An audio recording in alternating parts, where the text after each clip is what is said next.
हाय दोस्तों, नमस्ते। आज मैं एक क्विक बात आई हूँ आपको आपके साथ शेयर करने। बिग बॉस का एक तगड़ा वाला रिव्यू विथ कुछ psychology. The thing is previous week मेरी तबीयत बहुत ज़्यादा ख़राब थी, तो मैं कुछ भी वीडियो शूट नहीं कर पाई, कुछ भी वीडियो नहीं बना पाई। और वैसे भी एक एक वीडियो बनाने में भाई बहुत मेहनत लगती है। प्लीज़ आप लोग मेरे चैनल को सब्सक्राइब कर दीजिएगा और इस वीडियो को लाइक शेयर कीजिएगा, ठीक है। ये जो पहले हम साइकोलॉजी समझते हैं, ठीक है। तो पहले हम जो मैं आपको आज बताऊंगी 7 साइकोलॉजी टेक्निक, जो कि बहुत ही खतरनाक साइकोलॉजी टेक्निक है।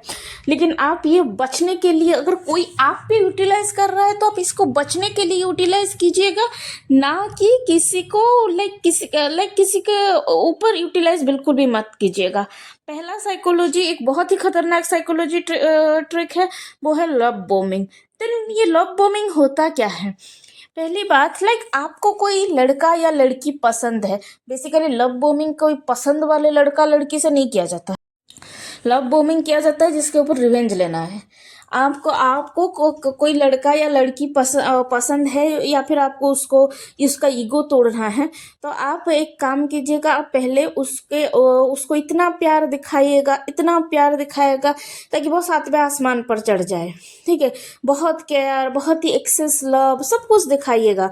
और आपको उसको ऐसे फील करवाना है कि आपके बिना, आपके सिवा उससे और कोई ज़्यादा प्यार कर ही नहीं सकता है, ठीक है। फिर आप कुछ बिना बताए अचानक से उसके लाइफ से चले जाना। ये एक बहुत ही खतरनाक साइकोलॉजी ट्रिक है। इस ट्रिक से लोग पागल हो जाते हैं, ठीक है। ये किसी पे भी आप यूटिलाइज मत कीजिएगा, क्योंकि ये ट्रिक इतना खतरनाक है, मतलब अच्छे भले भले लोगों को भी डिप्रेशन या मेंटल करवा देती है, ठीक है। ये ट्रिक मेरी एक बिहार की दोस्त है, तो उस पे उसके बॉयफ्रेंड ने यूटिलाइज किया था। फिर उसका जो कर्मा मिला ना, मैं आपको वो बताऊंगी। हाँ, वो कर्मा क्या था लास्ट में बताऊंगी, 5 साइकोलॉजी ट्रिक खत्म होने के बाद, ठीक है। एंड सेकंड है गैस लाइटिंग। गैस लाइटिंग क्या है ना, मैं गैस लाइटिंग पहले एक एग्जांपल देके समझा देती हूँ। मान लीजिए कि मेरी एक दोस्त का हस्बैंड का एक्स्ट्रा मैरिटल अफेयर है। तो वो क्या करता है, वो चाहता है कि मेरी दोस्त पागल हो जाए, ताकि ये खुद ही उसको छोड़ दे, ये पागल हो गई है, या फिर उसके ट्रीटमेंट के लिए बोल दे, पागल होके उसको मेंटल असलम भेज दे, ठीक है। तो मेरा दोस्त का हस्बैंड क्या करता था, हर दिन किचन में क्या करता था, मेरे दोस्त खाना बना, मेरी दोस्त जो है वो बहुत अच्छा खाना बनाती है, तो वो बचपन से खाना बनाती है, राइट। तो वो किचन में खाना बना के आएगी, फिर खाना बना के आएगी, जो बचपन से खाना बनाती है, वो गैस बंद करना भूल तो नहीं जाएगी। ये क्या करेगा ना, जाके वो खाना बना के गैस बंद करके आया होगा, ये जाके गैस ऑन कर देगा। फिर बोलेगा, तुमने क्या गैस बंद नहीं किया, तुमने क्या गैस को ऑन ऑन करके रखा है। और एक बार क्या हुआ था ना, वो बेड पे एक जो बहुत बड़ा फोटो का फ्रेम रखी थी। फिर ये रूम से निकल गई, तो उसका हस्बैंड क्या किया, उसको नीचे रख दिया, ठीक है। फिर बोला, क्या तुम ये नीचे फोटो का फ्रेम डाल कर, ना मैं बेड पे रखी थी। तो क्या झूठ बोल रही हो, तुम तो बेड नीचे रखी थी। ये बहुत ही खतरनाक साइकोलॉजी टेक्निक है। आपको सामने वालों को प्रूव करवाना है कि तू पागल है। ये मेरे साथ भी हुआ है, मुझे भी किसी ने बोला आर यू ओके, जबकि गलती उसकी थी। तो तो ये बहुत ही खतरनाक साइकोलॉजी टेक्निक है, ठीक है। और मेरी दोस्त को शक कब हुआ पता है, वो बचपन से खाना बनाती है, एक बार गैस ऑन कर दी, ठीक है, मान लेती हूँ, 5-6 बार जब ऐसा हुआ, बोले ऐसा तो नहीं हो सकता। तो एक बार वो बोले मैं ऑफिस जा रही हूँ, जाके जब उसके हस्बैंड के पीछा पीछा की, तब उसके हस्बैंड रेस्टोरेंट में जाया एक बार, देखी ना उसका कोई दोस्त था, फिर सेकंड टाइम ओयो रूम जा रहा था। मीन्स इसको शक पूरा हो गया, ये उसको पागल बनाना चाहता था। ये खतरनाक साइकोलॉजी टेक्निक है, आप इसको बिल्कुल भी यूज मत कीजिएगा। थर्ड है घोस्टिंग। घोस्टिंग क्या होती है, अगर आप सामने वालों को बोल दो ठीक है, और मुझे तेरे साथ नहीं रहनी है, ये कर, जब सामने वाला बहुत ज़्यादा प्यार में हो, अगर आप उसको बोलो मुझे तेरे साथ नहीं रहनी है, तो उसको शायद बिलीव नहीं हो पाएगा, ऐसा क्या कर दिया मैंने, खुद पे डाउट आ जाएगा, ठीक है।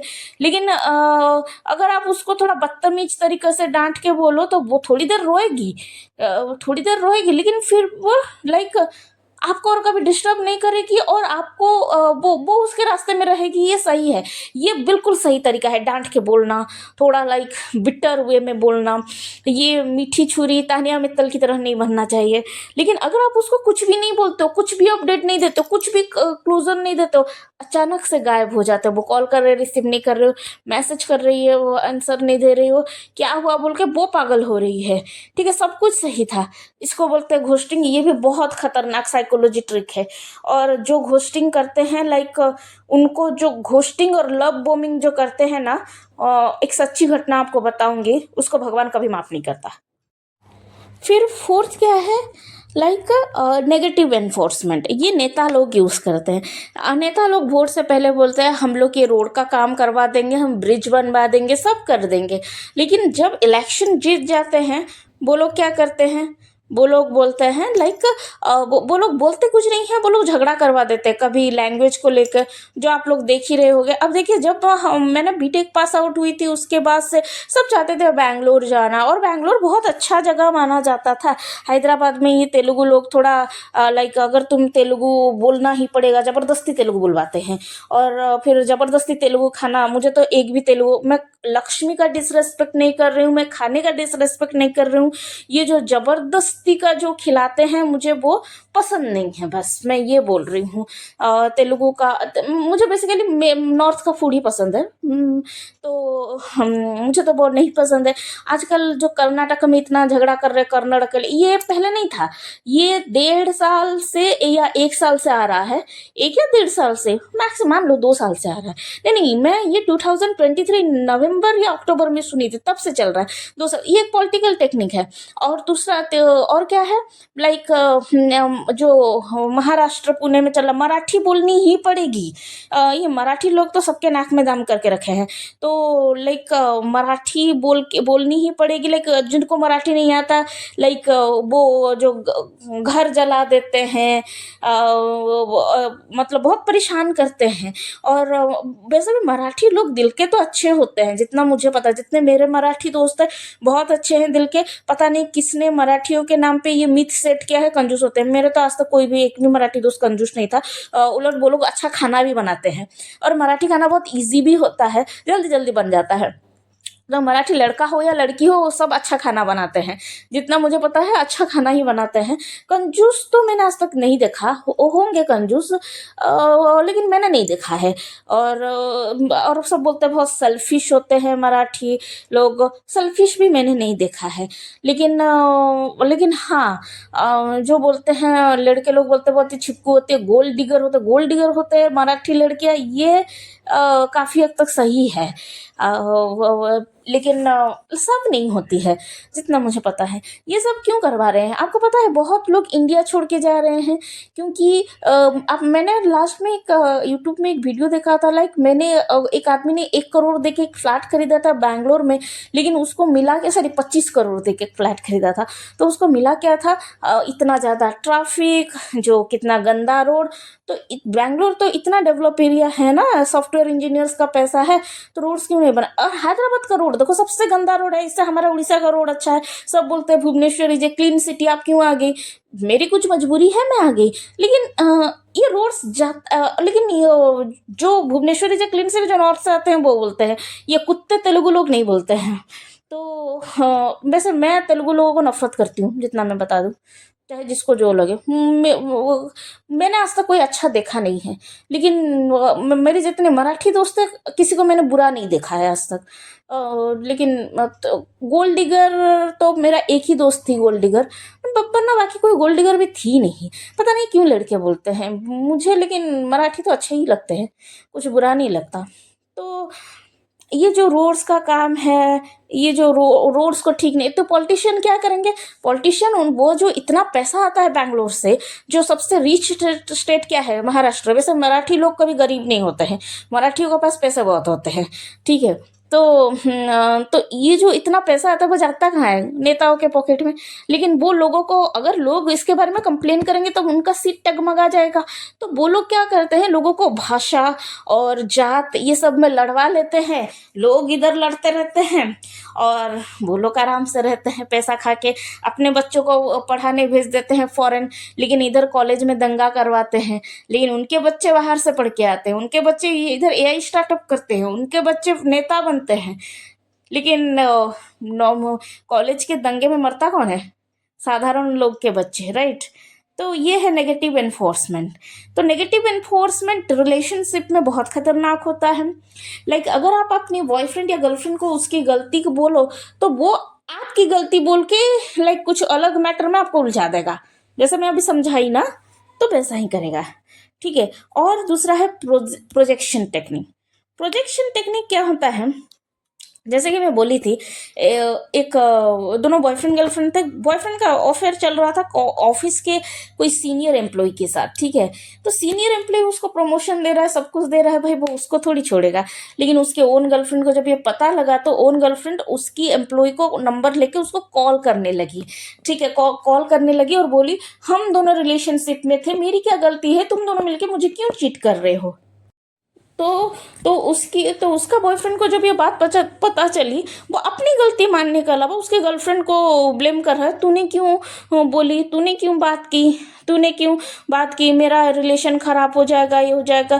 तब वो लड़की खुद गिल्टी फील करने लगी, लाइक क्या मैंने क्या गलती कर दिया। लेकिन इसको बोलते हैं प्रोजेक्शन टेक्निक, और ये बहुत खतरनाक होती है। देन नेक्स्ट आता है गिल्ट फील करवाना। लाइक मान लो उसने आपके साथ कुछ बुरा किया, आपने अगर अपने लिए स्टैंड लिया या फिर आप उसको लाइक ऑब्जेक्ट उठाए या फिर उसके अगेंस्ट बोले, तो आपको वो गिल्ट फील करवाने लगेंगे, लाइक तूने ये किया था इसीलिए ऐसा हुआ। ये बहुत खतरनाक टेक्निक है। तो ये सब एक रेड फ्लैग से मैंने बता दी। आप लोग ये किसी पे इस्तेमाल मत कीजिएगा, लेकिन आपके ऊपर कोई इस्तेमाल करता है तो आपको इससे बचने का एक ही तरीका है। क्या है? अचानक से ब्लॉक कर दो, बात करना बंद कर दो। ठीक है।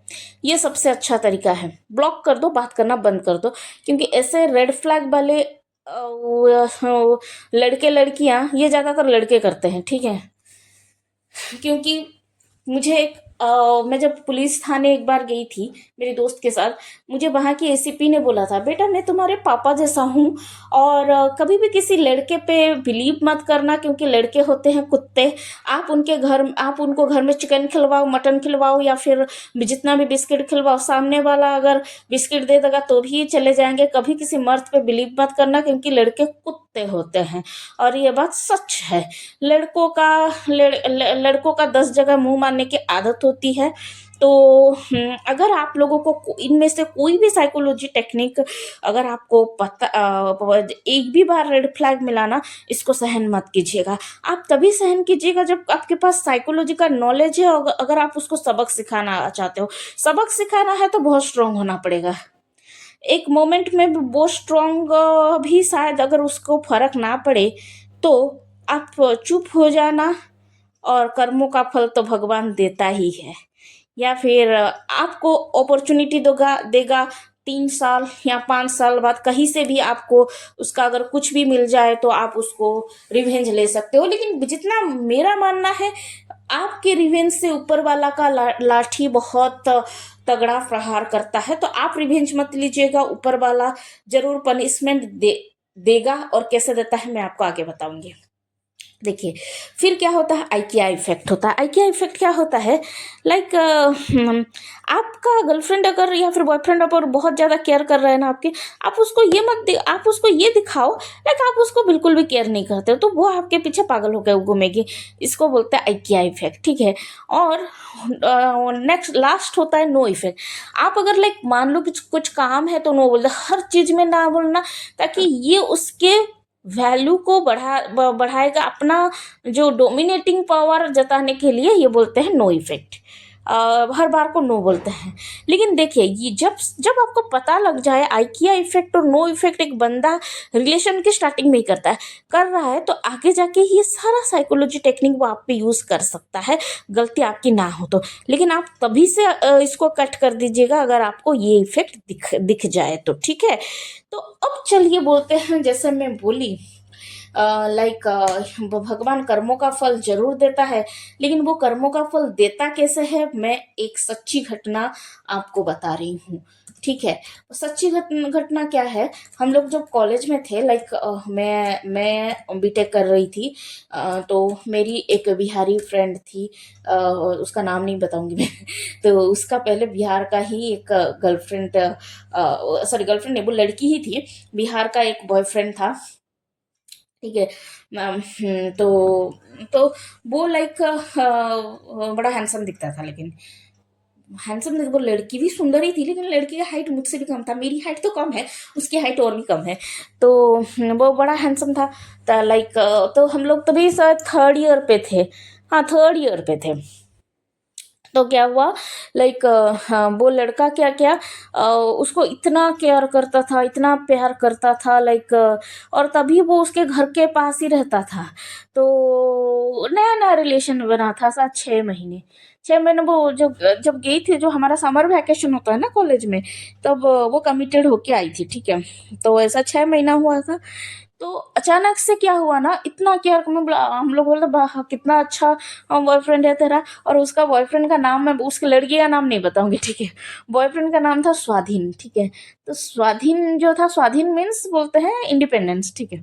तो उसका नाम वही था, स्वाधीन। तो हम लोग उसको बहुत चिढ़ाते थे, अगर वो लाइट ऑन करके वीडियो कॉल में बात कर रही है, अगर उसका कॉल आता है स्वाधीन, तो हम लोग बोलते थे वंदे मातरम, भारत माता की जय ना। तो उसका बॉयफ्रेंड बोलता था ये लोग कितना कितना देश को प्यार करते हैं, वंदे मातरम हर बार करते रहते हैं जब भी मैं कॉल करता हूँ, नहीं ये तुम्हें चिढ़ा रहे हैं। लेकिन वो लाइट लेता था, लाइक और बिहार से उड़ीसा आता था मिलने दोस्त को मेरा। मैं बोला हाय कितना अच्छा बॉयफ्रेंड है, हमारे नसीब में क्यों नहीं है, हमारे नसीब कब खुलेगा। लाइक तभी मेरा भी बॉयफ्रेंड था, लेकिन मेरा तो बचपन से था ना, तो मुझे इतना इंटरेस्टिंग लग नहीं रहा था उस टाइम। तब कि जबकि मैं उड़ीसा में थी, मेरा बॉयफ्रेंड पुणे था, जब मैं समर वैकेशन में आती थी तब वो भी आता था। लेकिन वो अपना छुट्टी बचा के रखता था, वो उसी टाइम आता था मुझसे मिलने। और मैं जिद करती थी, मैं दशहरा वैकेशन में तू भी आ, तो वो भी छुट्टी बचा बचा के आता था, और महीने में कभी छुट्टी नहीं लेता था। तो लेकिन लेकिन उसके जैसा नहीं था ना, लाइक मैं तो तभी होम टाउन में थी, मेरे होम टाउन से मेरा कॉलेज था 300 किलोमीटर दूर, मैं हॉस्टल में रहती थी कि इतना दूर वो बहुत दूर था ना कॉलेज, एक नाइट का रास्ता था। तो मैं हॉस्टल में रहती थी तभी, और वो भी और वो उड़ीसा और आंध्रा का बॉर्डर था। हाँ उड़ीसा आंध्रा का बॉर्डर था, लेकिन वो उड़ीसा का टॉप मोस्ट इंजीनियरिंग कॉलेज था। तो वो जीआईटी गुणपुर था उड़ीसा का, आप गूगल में सर्च करना, बहुत बड़ा इंजीनियरिंग कॉलेज है वो। तो हम उधर थे। तो वो, लेकिन मेरा ये ड्रीम था कि वो मेरे कॉलेज पे क्यों नहीं आता, तो हमारे सिटी में तो हमारे मम्मी पापा रहते हैं, लेकिन फिर भी हमें डर, कभी कभी डर भी होता है, लेकिन मेरे घर में सबको पता था मैं तो किसी को लाइक केयर नहीं करती हूँ। तो लेकिन फिर भी मुझे खुशी होती है ना कॉलेज में आता है तो, वो आता था हमें बहुत खुशी होती थी। तो अचानक से क्या हुआ, वो ऐसा नया नया सा 4 या 5 बार आया था। हाँ 4 या 5 बार आया, वो भी उससे उम्र में बड़ा था बहुत, 4 साल बड़ा था शायद, टीसीएस में जॉब करता था तभी, और हम लोग पढ़ रहे थे थर्ड ईयर में। तो हाँ तो अचानक से क्या हुआ, इस उसने उसका इतना प्यार दिखा था, अचानक से उसने उसका कॉल रिसीव करना बंद कर दिया, मैसेज करना बंद कर दिया। तो अ, अचानक से कुछ भी बात नहीं, कुछ भी नहीं, मतलब ये लव बोमिंग की बात कर रही हूँ, ठीक है। तो तो ये क्या कर रहा है बोल के हम लोग लाइक शॉक हो गए थे, क्या क्या हो गया उसको। तो ये बिल्कुल पागल हो गई थी, लाइक अचानक से गायब हो जाएगा तो कोई भी पागल हो जाएगा ना। तो तभी हम शायद फिफ्थ सेमेस्टर हमारा आया नहीं था, शायद फिफ्थ सेमेस्टर नहीं, फिफ्थ सेमेस्टर नहीं हुआ था हमारा। तो क्या हुआ। और तभी कॉलेज में हमारा छुट्टी नहीं था, ठीक है। तो हम घर भी नहीं जा सकते थे, वो उसके घर के पास था, लेकिन मुझे घर जाना था। लेकिन वो जॉब करता था बैंगलोर पे, लेकिन वो उसके घर के पास रहता था। लेकिन क्या पता वो घर के पास ही आया होगा, या फिर वो क्या पता वो बैंगलोर में होगा। बैंगलोर इतना दूर हम नहीं जा सकते थे, क्योंकि हम लोग तभी कॉलेज स्टूडेंट, हम लोग कभी घर से बाहर निकले नहीं थे, ठीक है। तो वो घर तो जा सकती थी, लेकिन तभी फिफ्थ सेमेस्टर ऐसे लाइक वो टेंशन में दी, लाइक वो पागल हो गई थी बिल्कुल मेरी दोस्त। मैं खुद भी दिखी थी, पागल हो गई थी मेरी दोस्त। फिफ्थ सेमेस्टर बहुत मुश्किल से दी, और फिफ्थ सेमेस्टर में उसका 4 बैक लगा था। 4 पेपर में बैक लगाई थी मैंने, फेल हुई थी। तो जस्ट बिकॉज ऑफ दिस, देखो कर्मा कैसे बैक होता है। तो लेकिन फिफ्थ सेमेस्टर के बस हमारा छुट्टी होता है। तो छुट्टी में जब घर गया, एंड फॉर्चुनेटली वो लड़का भी उस टाइम आया हुआ था। तो तब तक ये जो रेस्पॉन्ड नहीं कर रहा था, 3 महीना हो गया था, ठीक है। ये लड़की बिल्कुल पागल से तड़प तड़प के ही रही थी, और ये ऑलरेडी बहुत डिप्रेस हो गई थी, लाइक इसका एग्जाम बहुत खराब गया था और बैक लगा था। हमें बाद में पता चला, मैं अभी बोलती। तो तो क्या हुआ ना, जब वो गई लाइक बिहार, तो बिहार में वो लड़का आया हुआ था। तो जब वो लड़का को वो देखी, तो वो उसके पीछे पीछे जाने लगी, बात करने। लेकिन ये लड़का भाग रहा था, लेकिन फिर भी उससे हाथ पकड़ के बात की। लेकिन वो लोग फिर भी पटना में रहते, पटना तो सिटी ही है। पटना लाइक कोई गांव नहीं है, लाइक कोई लड़का लड़की से बात करेगा तो बहुत बड़ा बवाल हो जाएगा, पटना सिटी है। तो हम तो वो पटना में लाइक इतना कोई नहीं देखता, लाइक वो बोली थी, मैं कभी उसके घर तो नहीं गई। वो बोली थी लाइक पटना की सिटी एरिया में वो रहती है, लाइक हमारे जैसे सिटी, लाइक इतना कोई नहीं देखता कौन किससे बात करता है। तो उसने क्या किया, उसको लाइक अटकाया, उसको रोका, फिर पूछा ऐसा क्यों कर रहा। ना मुझे ना तू और पसंद नहीं आ रही है, तूने मुझे उस दिन गुस्से में कुछ बोल दिया था ना, गुस्से में कुछ बैड वर्ड तो नहीं बोली थी मैं ना, और फिर भी तू मुझ पे गुस्सा, क्योंकि ऐसा नहीं कि वो पहली बार गुस्सा कर रही थी, बहुत गुस्सा करती है वो शॉर्ट टेम्पर है बहुत, लाइक मूड स्विंग उसका गजब का होता है। वो एक पीसीओडी पेशेंट है, सारे पीसीओडी पेशेंट का मूड स्विंग होता ही है, सबसे ज्यादा मूड स्विंग उन्हीं का होता है। तो हाँ, वैसे मैं भी हूँ, मेरा भी मूड स्विंग होता है। हाँ, तो मेरा बॉयफ्रेंड तो मुझे बच्ची समझ के कुछ नहीं बोलता था। तो लेकिन ये क्या हुआ ना, ये उसको मतलब उसको बेसिकली रिलेशनशिप में रहना नहीं था। ये जानबूझ के उस पे लाइक सारा इंजाम लड़की पे डाल रहा था। लेकिन वो रोई बिलबिलाई, फिर भी कुछ नहीं सुनाई, चला गया। और उसके पीछे पीछे ये जा तो नहीं सकती थी, लेकिन इसके वो लड़की के पापा जो है उसका एक रेपुटेशन है, लड़की के पापा पॉलिटिशियन है पटना के, अच्छे अच्छे खासा नाम है उनका। तो तो ये कुछ नहीं कर पाई, ये रो रो के चली आई। फिर जब ये बात उसके भाई को पता लगा, ओन ब्रदर तो नहीं, कजन थी, तो उसको समझाया, फिर डॉक्टर के पास लेके गए, डॉक्टर उसको सही किए। लेकिन सब सही होने के बाद ये डिप्रेशन से निकल गई। फिर वो खुशी थी, कॉलेज आ गई, फिर खुशी थी।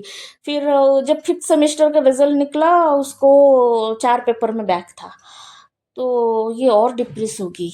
तो तो हमारा 6 सेमेस्टर कंप्लीट हुआ, हमारा 4th ईयर हुआ, 7th सेमेस्टर।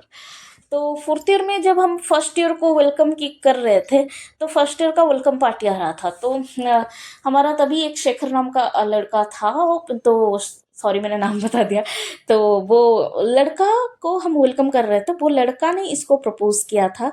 तो हमें लगा ये हम लोग 4th ईयर में हैं, वो फर्स्ट ईयर में है, तो हम लोगों का उसका लव स्टोरी तो चलेगा कैसे। ये सब एक मजाक हम लोग ले रहे थे, लेकिन ये दोनों लड़का लड़की सीरियस हो गए थे, ठीक है। तो ये दोनों बात कर रहे थे, फिर दोनों कमिटेड हो गए, दोनों सीरियस रिलेशनशिप में आ गए।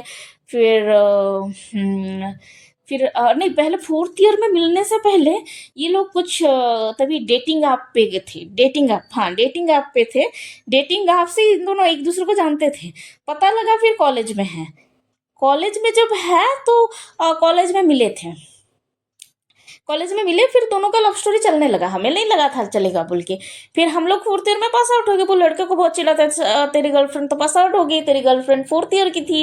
लेकिन वो लड़का केयर नहीं करता था, वो लड़का लगा देखा लड़की अच्छी है, तो हाँ, तो लड़की का केयर करता था। तो ये हम फोर्थ ईयर में पास आउट हो गया, हमें लगा इसका ब्रेकअप हो जाएगा।